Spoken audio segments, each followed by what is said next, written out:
겨울 강가에 나가면 은색이 나는 쑥을 볼 수 있습니다. 우리가 흔히 아는 엉겅퀴나 벌나무보다 간 회복 효과가 무려 30배 이상 높은 약초 바로 인질쑥입니다. 쑥의 종류부터 간을 살리는 발효 공식까지 식물 생태학자 김용현 교수의 깊이 있는 시선으로 풀어봅니다. 오늘 소재는 인질쑥이에요. 이게 겨울철에 강가에 나가면 은색으로 뽀글뽀글한 쑥이 있는데 의외로 많지는 않아요. 그래서 내가 이번에 우리 강의 해주하면서 좀 자연산으로 좋은 소재를 한 두세 가지를 발효를 하자. 쑥을 뜯으러 날아갔어요. 그렇게 많지는 않더라고. 그래서 20리터 12통 분량을 다 세척해서 썰고 이렇게 했는데 그 정도 양이 돼요. 그런데 인질쑥이 재밌는데요. 얘가 쑥인데 쑥 종류가 크게 3가지 정도로 구분이 돼요. 쑥 향기를 갖고 있으면서 일반적인 쑥들, 황해쑥이니 사자발쑥이니 쑥들 여러 가지가 있잖아요. 우리가 그냥 쑥이라고 하면 좋아 이렇게 하면 쑥이 있고, 인질쑥은 향하고 생활 형태가 전혀 달라요. 일반 쑥들은 겨울이 되면 지상력을 다 밑으로 내리고 이러는데 얘는 겨울에도 상록 활동하는 거예요. 그러면서 잎도 실천. 계절별로 봤을 때 겨울하고 봄하고 그렇게 다를 수 없는 완전 다른 식물이라고 느낄 정도 다른 형태고, 이렇게 끊어서 향을 맡아보면 쑥향이 없어요. 쑥향하고 다른 편한 풀 냄새가 나요.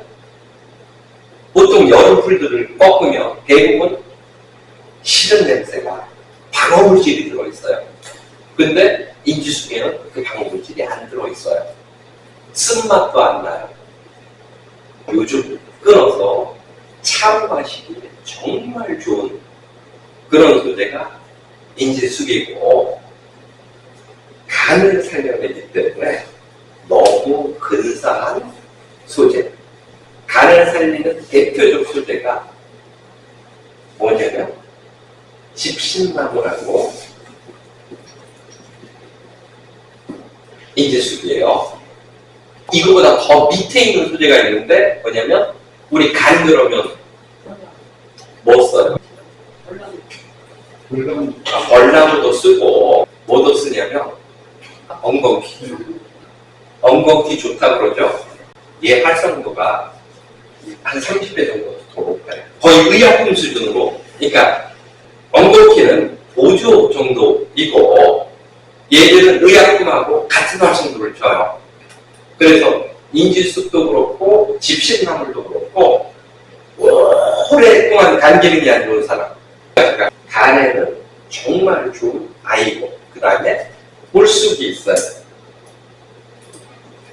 얘는 기력 보강하거나 이런 데 쓰는 거예요. 뿌리를 나물로 먹고 잎을 나물로 먹고 이런. 쑥이 쓰고 향이 진해서 나물로 잘 못 먹잖아요. 어릴 때 싸갖고 떡하거나 이런 향 정도를 먹는데 물쑥은 달아요. 그래서 나물로 먹으면서 기력을 올리는 쑥이 있고, 쑥이 계열이 크게 3가지 정도, 여기에 다른 펜트 것들이 많더라도 어쨌든 쑥은 3개 계열 정도로 구분을 가는데, 얘들이 하는 일이 뭐냐면 단백질의 완전 분해, 여기에 관계해요. 쑥이 단백질이 들어오면 여러 단계를 거쳐서 아미노산이 되고, 아미노산이 역할을 하거나 아미노산이 결합해서 다시 단백질이 되거나 하는데, 요 관계를 컨트롤하는 게 쑥이에요. 그래서 우리가 고기를 먹을 때 쑥을 같이 먹고 국화과 식물을 같이 먹으면 상추에 싸서 먹으면 고기 흡수가 잘 되는 거예요. 얘들이 국화과 식물들이란 말이에요. 그래서 인질쑥하고 집신나물은 단백질을 완전 분해 재결합하는데 핵심적 역할. 고기하고 뗄 수 없는 소재. 특히 봄에 겨울에 물수 뿌리 이거 되게 달고 맛있어요. 봄에 나올 때도 이거 맛이 좋아요. 쑥처럼 쓰질 않아요. 요즘은 쓰더라고요. 봄에는 맛있는 나물이에요. 수분이 적어요. 그래서 쑥 2kg면 수분이 2배. 약 4kg 정도 들어가면 스픽이 돼요. 하고 이틀 정도 저으면 스픽이 되는데 저는 6kg 정도가 더 맞다고 봐요. 6리터를 집어넣으면 조금 더 여유가 있고 그런 부분이어서 3배를 해서 물을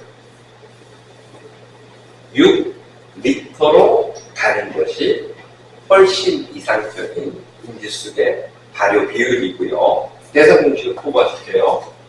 설탕량이 40%를 맞추는 2 곱하기 0.67 더하기 6리터 곱하기 0.3 30% 수용량 이렇게 하면 설탕량이 나와요. 설탕만 쓴 당발효일 때 소금이 조금 들어가면 설탕은 완전히 줄어요. 이론을 아는 것보다 중요한 것은 자연에서 진짜 인진쑥을 마주하는 것입니다. 이제 약성이 가장 뛰어난 자연산 인진쑥을 찾아 해가 지고 있는 강가 현장으로 떠나봅니다.